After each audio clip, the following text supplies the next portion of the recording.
So it's quite a stormy afternoon here in Tokyo. I've just walked down to nearby river, the Myoshoji River I think it's called, which fills up quite quickly when there's a thunderstorm. So this is what it's like normally. So if we do get hit by one of these big storms, some big cells around, it'll be interesting to see how much this fills up.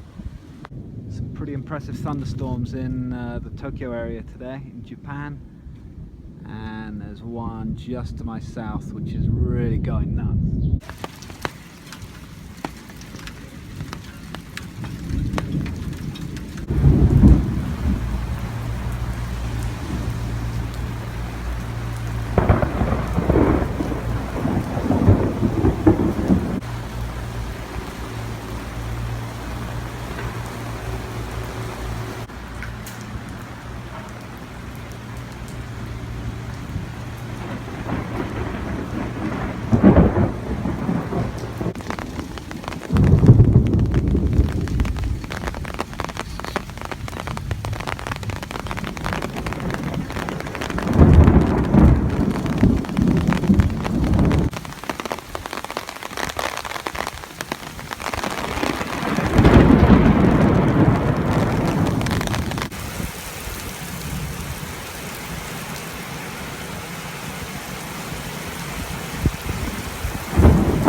Well, the storm channel certainly filled up a lot in that torrential rain from the storm, and it's really